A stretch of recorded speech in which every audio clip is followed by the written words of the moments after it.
Olá, tudo bem? Hoje eu quero falar com vocês sobre a verdade. Lá em João capítulo 18, versículo 37, Jesus conversando com Pilatos, aliás, Pilatos conversando com Jesus, porque Jesus mal falou, Pilatos pergunta para Jesus, ele diz assim, mas o que é a verdade? Aí todo mundo ficou naquela expectativa para saber o que era a verdade, mas infelizmente o Senhor não respondeu naquele momento o que era a verdade, deixou para a gente ficar meditando por séculos e séculos a fio, até chegar em impossíveis possibilidades. E hoje eu quero te ajudar nesse caminho, nessa trajetória, para descobrir na palavra de Deus o que é a verdade. Então, antes de eu ir para a palavra, eu quero te passar um conceito bem como hoje sobre o que é verdade. Hoje, o que é verdade é aquilo que interessa às pessoas que têm poder. Um sociólogo francês famoso, chamado Michel Foucault, disse certa vez que o discurso verdadeiro, esse discurso não é mais interessante, não é mais precioso, não é mais desejável. Por quê? Porque ele já não é mais o discurso ligado ao exercício do poder. Em outras palavras, ele estava dizendo de que a verdade ela pertence àquele sujeito que tem o poder nas mãos, ou seja, quem tem autoridade, quem tem o poder é que decide o que é verdade e o que não é. E a gente sabe que esse tipo de verdade ela não prospera. Na verdade, nada podemos contra a verdade. 2 Coríntios capítulo 13, versículo 8, diz que porque nada podemos contra a verdade, senão a própria verdade. E segundo as palavras do próprio Senhor Jesus, não há nada encoberto, não há nada escondido que um dia não venha ser revelado e venha à tona para que todo mundo fique sabendo. Então, esse tipo de verdade não interessa para a gente. Bom, o que é verdade então? Verdade, a princípio, falando de forma mais objetiva, mais precisa, é aquilo que é, vamos dizer assim, factual. Aquilo que tem a ver com os fatos mesmos, quer dizer, o fato verdadeiro acerca dos acontecimentos, dos atos, das realidades. Se alguém diz assim, olha, ali na esquina houve um acidente de carro, aí você corre na esquina e chega lá e não tem acidente nenhum, então alguém faltou com a verdade. Por quê? Porque os fatos não correspondem com a narrativa, não correspondem com aquilo que foi passado para você, ou seja, aquilo que te falaram era uma mentira, não era a verdade. Então, a verdade ela é verdadeira, vamos dizer assim, quando ela se corresponde com os fatos. Esses fatos eles podem ser, por exemplo, temporais, quer dizer, coisas deste mundo, coisas do dia a dia. Não sei se você se lembra, no livro de Atos, capítulo 5, verso 4, tem uma situação bem interessante em que um sujeito chamado Ananias, ele vende uma propriedade, entrega aos apóstolos e, sei lá por que cargas d'água, resolve mentir. E ele é descoberto, é pego na mentira. Então, quer dizer, aquilo que ele estava fazendo era uma coisa desse mundo, não tinha nada de espiritual. Ele estava vendendo um bem para doar para a igreja, doar para as pessoas, mas ele mentiu. Então, ele faltou com a verdade, com o fato temporal. Então, a verdade factual, ela pode ter a ver com as coisas temporais, pode ter a ver também com as coisas espirituais. Houve um momento na Bíblia, na história, no contexto bíblico, em que algumas pessoas começaram a achar de que a ressurreição já havia acontecido. Claro que era uma mentira. 2 Timóteo, capítulo 2, versículo 18, Paulo disse claramente de que algumas pessoas estavam se desviando da verdade, ou seja, estavam dizendo que a ressurreição já havia acontecido. Então você vê que a verdade factual ela está relacionada com as coisas temporais, mas também com as coisas espirituais e também com as questões individuais. Ou seja, aquilo que você pensa de você mesmo pode ser uma verdade ou pode ser mentira. Por isso que Romanos capítulo 12, versículo 3, ele diz para a gente não pensar da gente mesmo mais do que devemos, mais do que manda a nossa fé, mais do que manda o nosso bom senso. Diz literalmente que não devemos pensar de nós mesmos além do que convém, mas devemos pensar com moderação.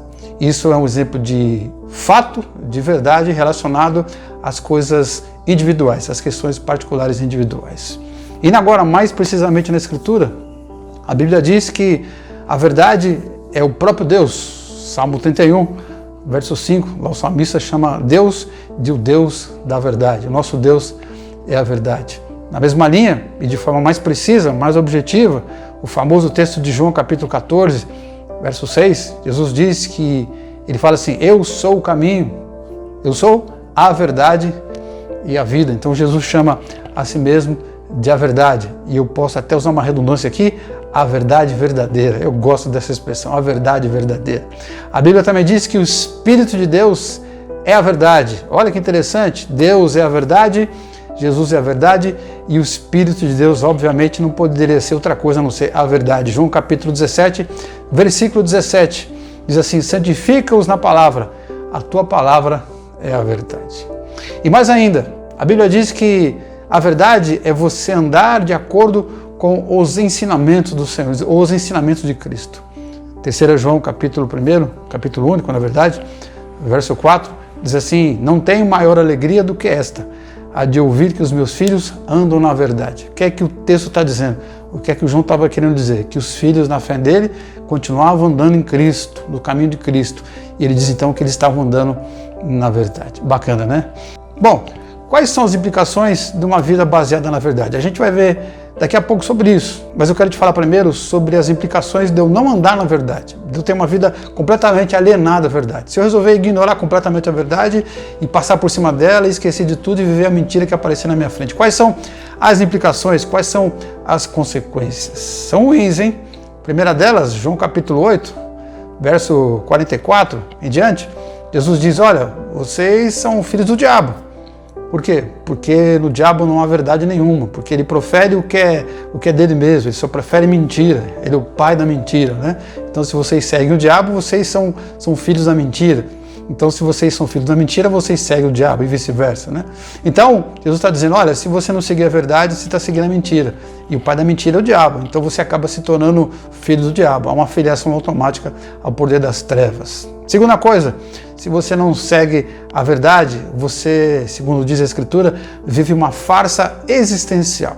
De novo, 1 João, agora no capítulo 4, no verso 2, João fala assim: olha, aquele que diz eu o conheço, mas não guarda os seus mandamentos, é mentiroso, e nele não está a verdade. Então, se eu digo que obedeço a Deus, e digo para todo mundo, espalho para todo mundo, e conto para todo mundo que eu sou discípulo de Jesus, mas no dia a dia, na minha intimidade, na minha particularidade, na minha verdade existencial, eu acabo não obedecendo a Deus, então a minha verdade existencial é uma verdade, é uma mentira. Então a minha verdade existencial, na verdade, não é verdade.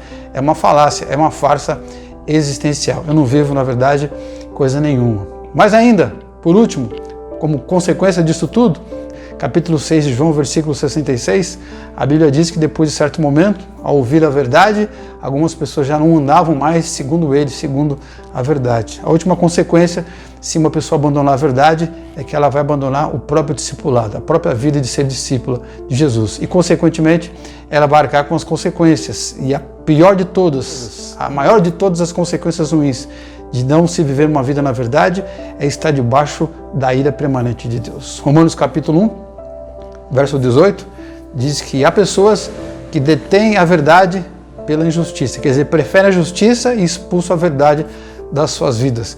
Diz o texto então, Romanos 1, 18, que lá do céu vem a ira de Deus contra as pessoas que fazem isso, porque Deus odeia a mentira, mas Ele ama a verdade. Agora então, preciso te falar sobre os benefícios de uma vida na verdade. E se eu resolver, ao invés de abandonar e ignorar a verdade, se eu resolver entrar de cabeça, se eu resolver viver a verdade de verdade. De novo aí a redundância, que bacana, né?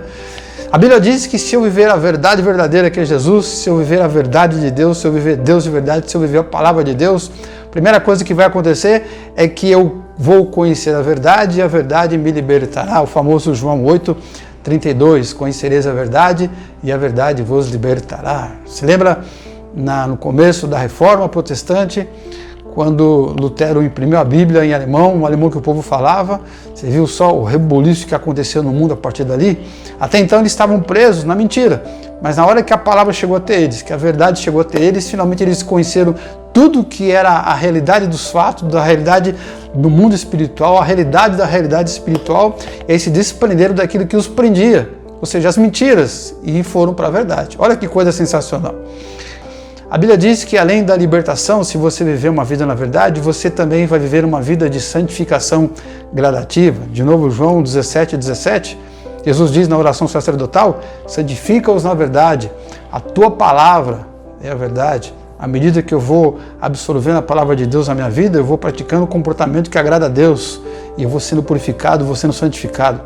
Então, se eu, por exemplo, perdoo alguém porque eu aprendi na palavra que eu tenho que perdoar as pessoas, então eu me santifico. Mas se depois de um tempo eu descubro que além de eu perdoar as pessoas e obter perdão das pessoas, eu também preciso fazer algumas reparações e eu efetivamente faço essas reparações, então eu subo mais um pouquinho na santificação, quer dizer, quanto mais eu me aprofundo na verdade, mais eu sou santificado. Olha que coisa bacana. E mais ainda, por último, a última consequência, e eu acho que a mais importante de todas, de se viver uma vida na verdade, de cair de cara na verdade, verdadeiramente na verdade, é a proximidade com Deus. De novo, João capítulo 14, verso 6, repara de novo na frase de Jesus quando ele diz que ele é a verdade. Ele diz, eu sou o caminho, eu sou a verdade e eu sou a vida. E ninguém vem ao Pai se não for por mim. Quer dizer, se você vier até mim e vier por mim, você vai conhecer a mim que sou a verdade e vai conhecer a verdade verdadeira que é o Pai. E vai ter comunhão, vai ter contato com Deus. Que coisa sensacional. E ainda, eu quero te falar agora sobre o significado de uma vida marcada pela verdade. Para ser mais prático, para ficar mais claro ainda, o que significa na minha vida diária eu viver de verdade a verdade que Deus coloca no meu caminho, ou seja, Deus, a Escritura, o Espírito Santo, o Pai e o ser discípulo. O que acontece comigo de forma prática, de forma pragmática, quando eu entro de cabeça e caio na verdade e aceito a verdade na minha vida. Em primeiro lugar, a Bíblia diz que os nossos pensamentos, as nossas posturas, os nossos valores passarão a serem controlados pela verdade. Efésios capítulo 6, versículo 14, nesse sentido diz o seguinte, olha, estejam então, pois, firmes, se vestindo, se revestindo, cingindo-vos com a verdade.